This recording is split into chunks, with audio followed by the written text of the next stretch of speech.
Hi, ಹೇಗಿದ್ದೀರಾ ಎಲ್ಲರೂ? ಚೆನ್ನಾಗಿದ್ದೀರಾ? ನಾನು ಕೂಡ ಚೆನ್ನಾಗಿದ್ದೀನಿ. ಇವತ್ತಿನ ವಿಡಿಯೋ ವಿಶೇಷವಾಗಿ ಮಕ್ಕಳಿಗಾಗಿ. ಏನಪ್ಪ ಮಕ್ಕಳು ಅಂತ ಹೇಳ್ತಾ ಇದ್ದಾರೆ ಇವತ್ತು ಸ್ಪೆಷಲಾಗಿ ಅಂತ ಯೋಚನೆ ಮಾಡ್ತಾ ಇದ್ದೀರಾ?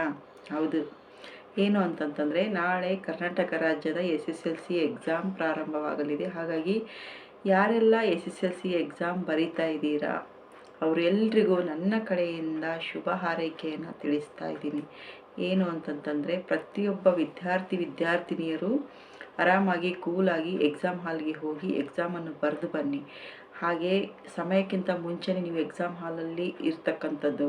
ಹಾಗೆ ಎಕ್ಸಾಮ್ಗೆ ಏನೇನು ನೆಸೆಸರಿ ಇದೆ, ಪೆನ್ನು, ಪೆನ್ಸಿಲು, ಪ್ಯಾಡು, ಹಾಗೆ ಹಾಲ್ ಟಿಕೆಟು, ಯಾವುದೆಲ್ಲ ಏನೇನು ನೆಸೆಸರಿ ಇದೆ ಅದನ್ನು ದಯವಿಟ್ಟು ಚೆಕ್ ಮಾಡಿಕೊಂಡು ನೀವು ಎಕ್ಸಾಮ್ಗೆ ಹೋಗೋದು ತುಂಬ ಉತ್ತಮ. ಹಾಗಾಗಿ ಎಲ್ಲರೂ ಕೂಡ ಆರಾಮಾಗಿ ಕೂಲಾಗಿ ಯಾವುದೇ ರೀತಿಯ ಆತಂಕದಲ್ಲಿ ಹೋಗಿ ಎಕ್ಸಾಮ್ ಹಾಲಲ್ಲಿ ಕುತ್ಕೋಬೇಡಿ. ದಯಮಾಡಿ ಮೈಂಡನ್ನ ರಿಲ್ಯಾಕ್ಸ್ ಮಾಡಿಕೊಂಡು ದಯವಿಟ್ಟು ಎಕ್ಸಾಮ್ ಹಾಲ್ಗೆ ಹೋಗಿ ಎಕ್ಸಾಮ್ ಬರೆದು ಬನ್ನಿ ಅಂತ ಹೇಳ್ತಾ, ಮತ್ತೊಮ್ಮೆ ನಿಮ್ಮೆಲ್ಲರಿಗೂ ನನ್ನ ಕಡೆಯಿಂದ ಆಲ್ ದ ಬೆಸ್ಟ್. ಮಕ್ಕಳೇ ಚೆನ್ನಾಗಿ ಬರೆದು ಬನ್ನಿ. ಮತ್ತೊಂದು ವಿಷಯ ಏನಂತಂದರೆ, ನನ್ನ ಮಗಳು ಕೂಡ SSLC ಎಕ್ಸಾಮ್ ಬರೀತಾ ಇದ್ದಾಳೆ. ಅವಳಿಗೂ ಕೂಡ ಆಲ್ ದ ಬೆಸ್ಟ್. ಚೆನ್ನಾಗಿ ಬರೀ ಮಗಳೇ ಅಂತ ಹೇಳ್ತಾ, ನನ್ನ ಮಗಳು ಚೆನ್ನಾಗಿ ಬರೀತಾಳೆ ಅನ್ನೋ ನಂಬಿಕೆ ನನಗಿದೆ. ಹಾಗೆ ನನ್ನ ಕಡೆಯಿಂದ ಶುಭ ಹಾರೈಕೆಯನ್ನು ತಿಳಿಸುತ್ತಾ, ಆಲ್ ದ ಬೆಸ್ಟ್ ಮಗಳೇ.